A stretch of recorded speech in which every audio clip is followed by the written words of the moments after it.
Hello. कैसे हो twelfth वालों?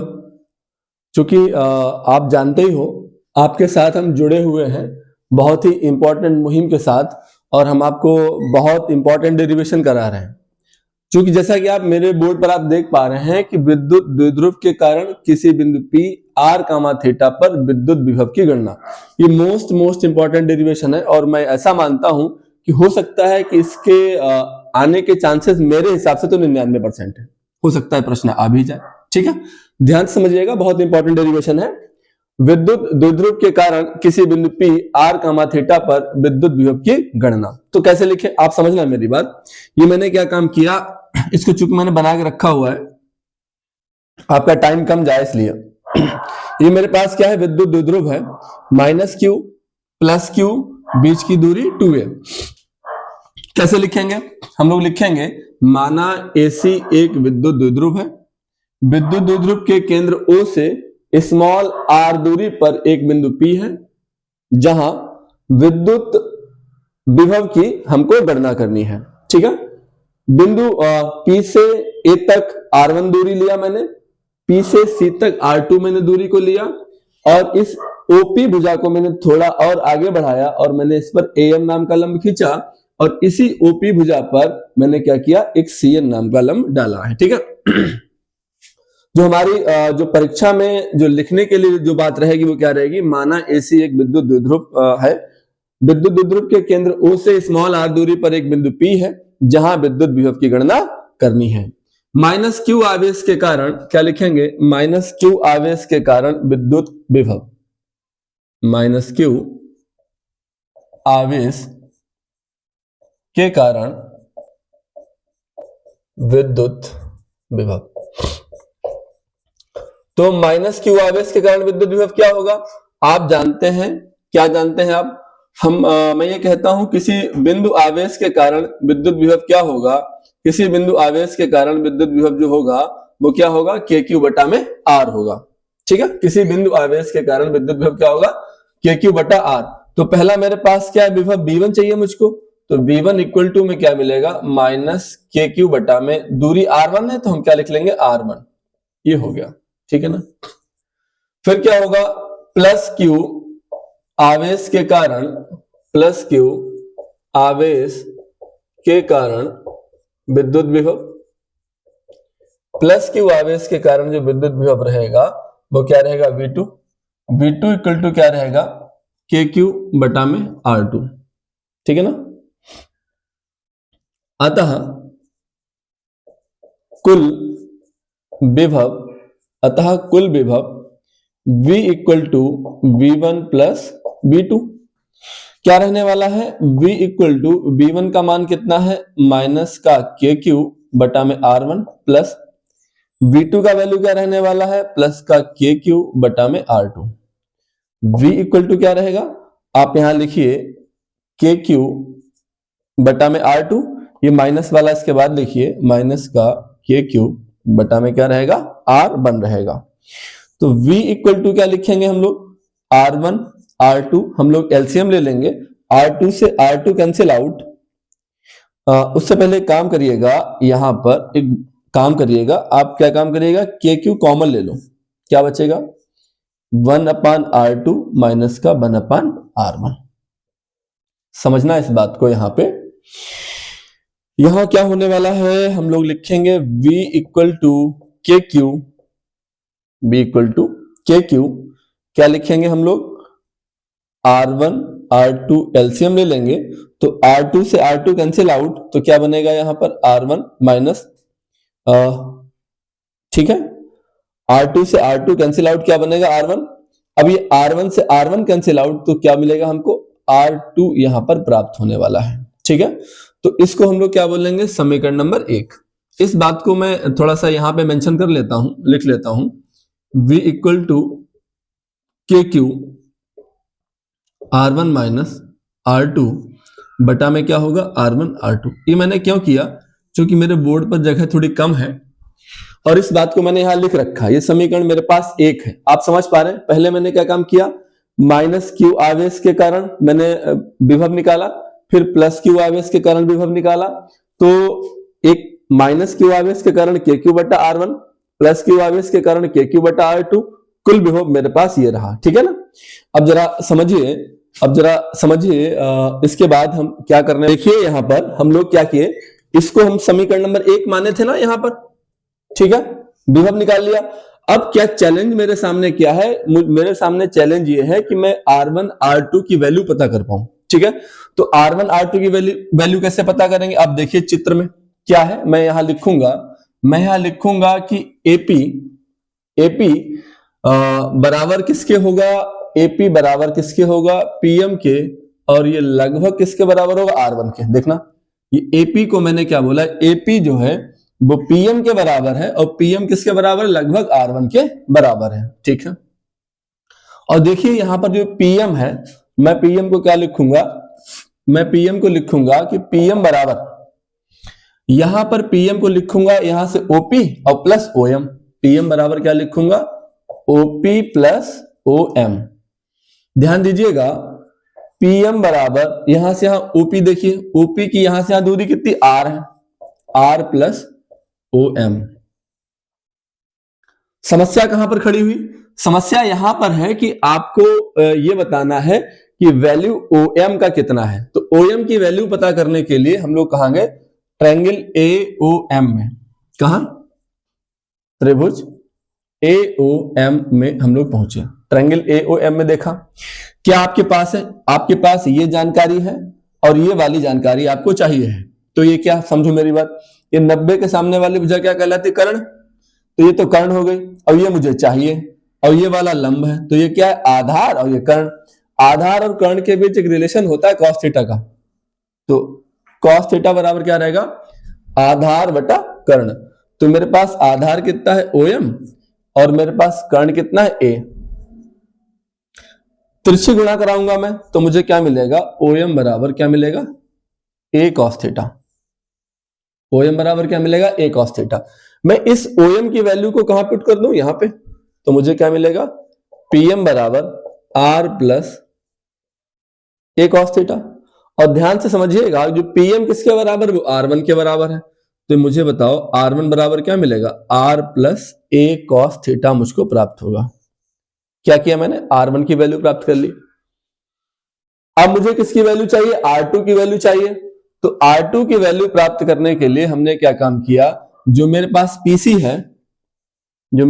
PC है वो लगभग PC बराबर किसके है, PC बराबर किसके, PN के। PC बराबर किसके, PN के, और ये किसके लगभग बराबर है, R2 के बराबर है। अब जरा मुझे बताओ ये PN का वैल्यू कितना होगा, तो मैं यहां लिखूंगा PN बराबर, मैं क्या लिखूंगा, PN बराबर लिखूंगा यहां से यहां जो मेरे पास ये दूरी है, देखिएगा PN बराबर क्या मैं लिखूंगा, OP। क्या लिखूंगा मैं, OP, और OP में से क्या करो, ये ON घटा दो, माइनस का क्या, ON। PN बराबर क्या रहेगा, OP माइनस ON। जो PN है मैं पूरी लाइन में से OP में से इस ON को घटा दूं तो मुझे क्या मिलेगा, ये मिल जाएगा PN। तो मुझे बताओ ये PN बराबर क्या होगा, PN बराबर होगा, ये OP का वैल्यू कितना है, जो OP है वो कितना है, R है, और ये माइनस ON, क्या है, माइनस ON। आपको ON नहीं पता है, क्या नहीं पता है, ON।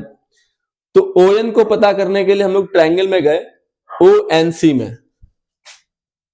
कौन सा, त्रिभुज ONC में। जब हम ट्रायंगल ONC में यहां पे गए तो हमने यहां क्या देखा, हमने यहां देखा कि जो मेरे पास जो ट्रायंगल है इसमें 90 के सामने वाली भुजा क्या है, ये लंब है। जरा बात समझना, मैंने इस पे लंब डाला है, तो जरा मुझे बताओ ये वाली तो लंब है, 90 के सामने वाली भुजा क्या कहलाएगी, कर्ण। एक रिलेशन होता है, क्या होता है, cos थीटा बराबर क्या होता है, आधार बटे कर्ण। तो हम लोग क्या लिखेंगे, cos थीटा बराबर, आधार कौन सा है मेरे पास, जो मेरे पास जो आधार है वो क्या है, ON है। आधार क्या है, ON, और मेरे पास कर्ण क्या है, A बटा में क्या होगा, A। तिरछी गुणा करा के मैं इसको निकालूंगा तो मुझे क्या निकलेगा, अब मान आएगा ON बराबर A cos थीटा। क्या आएगा, ON बराबर A cos थीटा। इस मान को उठा के मैं यहां रख दूं तो मुझे बताओ क्या मुझे मिलेगा, Pn बराबर r माइनस का a cos थीटा। और Pn किसके बराबर है? जो Pn जो है बराबर है वो किसके? R2 के बराबर है। तो मुझे बताओ कि R2 बराबर क्या मुझको मिलेगा? r माइनस का a cos थीटा। ठीक है ना? तो मैं इस बात को भी यहां मेंशन कर लेता हूं कि जो मेरे पास R1 बराबर है वो क्या है? R1 बराबर मेरे पास जो है वो क्या है? r plus a cos theta, r plus a cos theta. और जो R2 बराबर है वो क्या मेरे पास है? r माइनस में a cos थीटा। ठीक है। और उसके बाद हम लोग क्या करेंगे? इस चीज यहां पर जो मेरे पास जो R1 R2 की जो वैल्यू है मैं उसे कहां पुट करूंगा? समीकरण नंबर 1 में। ठीक है। R1 तथा R2 के मान, R1 तथा R2 के मान समीकरण कहां रखने पर? 1 में रखने पर। R1 तथा R2 के मान कहां रखने पर? समीकरण 1 में रखने पर। V बराबर क्या रहेगा? KQ। ठीक है। समीकरण 1 मेरे पास क्या? R1 माइनस R2 बटा में क्या है? R1 R2। ये समीकरण 1 है। तो यहां रखिएगा मान V बराबर जो रहेगा मेरे पास वो क्या रहेगा? KQ। R1 की वैल्यू मेरे पास कितनी है? R plus a cos theta. और R2 की वैल्यू मेरे पास कितनी है? R माइनस का a cos theta, R minus का a cos थीटा बटा में R1 R2 का वैल्यू कितना है? R plus a cos theta और ये कितना है? R minus a cos theta. ठीक है। तो जो V बराबर क्या मिलेगा मुझको? V बराबर मुझको मिलेगा KQ। ठीक है। V बराबर क्या मिलेगा? KQ R plus a cos theta minus इसके अंदर गुणा हो जाएगी, minus R minus minus plus a cos theta बटा में क्या होगा? a plus B, a minus B कितना होगा? a square minus B square, यानी कि R स्क्वायर माइनस का a square cos square theta. V बराबर क्या मिलेगा मुझको? KQ। ये प्लस का R, ये माइनस का R कट गया तो क्या मिला? 2a cos theta R square minus a square cos theta. ठीक है ना? तो मुझे बताओ V बराबर क्या मिलेगा? K 2aq cos थीटा बटा में R square minus a square cos theta. अब मुझे एक बात बताओ कि ये जो 2aq है ये क्या है? विद्युत द्विध्रुव है। विद्युत द्विध्रुव P बराबर क्या होता है? Q इंटू 2a होता है। तो हम लोग क्या लिखेंगे? V बराबर KP cos थीटा बटा में R स्क्वायर माइनस का a स्क्वायर cos थीटा। ठीक है। यहां थोड़ा सा बात को समझेंगे। क्या समझेंगे? यहां हमने ये देखना है कि जो मेरे पास चीजें हैं मैं क्या बोलूंगा? इसको मैं बोलूंगा कि R is more greater than A। यदि R A से बहुत बड़ा है तो हम लोग क्या करेंगे? तो A की घातों को नगण्य मानने पर, तो A की घातों को नगण्य मानने पर, जब हम A की घातों को क्या मानेंगे? नगण्य मानेंगे, तो मेरे पास मुझे बताओ क्या मिलेगा? मुझे मिलेगा V बराबर क्या मिलेगा? KP। क्या मिलेगा? KP cos थीटा बटा में क्या मिलेगा? R स्क्वायर मुझको प्राप्त होगा। तो मैंने क्या कहा कि विद्युत द्विध्रुव के कारण किसी बिंदु P R का मान थीटा पर विद्युत विभव जो आता है वो कितना आता है? V बराबर KP cos थीटा अपान में R स्क्वायर। जरा यहीं पर एक बात थोड़ी सी और समझिएगा, यहीं पर एक बात और समझिएगा। मैं ये कहने वाला हूं कि अगर आपको ये पूछा जाए कि ये विद्युत विभव अक्ष पर कितना रहेगा और निरक्ष पर कितना रहेगा, तो एक स्थिति क्या बनेगी? अक्ष पर एक केस बनेगा, एक किस पर बनेगा? निरक्ष पर। जो अक्ष पर जो केस बनेगा यहां पर क्या रहेगा? थीटा बराबर 0 डिग्री, और निरक्ष पर जो बनेगा वो थीटा बराबर कितना रहेगा? 90 डिग्री। और मुझे बताओ अक्ष पर मैं थीटा का वैल्यू 0 रखता हूं तो क्या मुझको मिलेगा KP cos 0 डिग्री बटा में R स्क्वायर। तो V बराबर क्या मिलेगा, KP बटा में R स्क्वायर, ये मुझको प्राप्त हुआ। निरक्ष पर cos 90 का मान 0 होता है, तो विभव V बराबर कितना मिलेगा मुझको, 0 मिलेगा। इस तरह से हुआ क्या, एक बहुत महत्वपूर्ण बिंदु, बहुत महत्वपूर्ण टॉपिक, यानी कि बहुत महत्वपूर्ण डेरिवेशन हम लोगों ने किया है। और आप यकीन मानिए कि अगर आप इसको पढ़ते हैं तो ये 4 से 6 नंबर आपको प्राप्त कराएगा। और इसी के साथ कुछ शब्दों के साथ मैं बोलना चाहूंगा कि अपनी मेहनत इतनी दमदारी से करो, इतनी खामोशी से करो कि कामयाबी शोर मचा दे। और इसी के साथ मैं बोलूंगा कि लगे रहिए, और ठीक है, जय हिंद।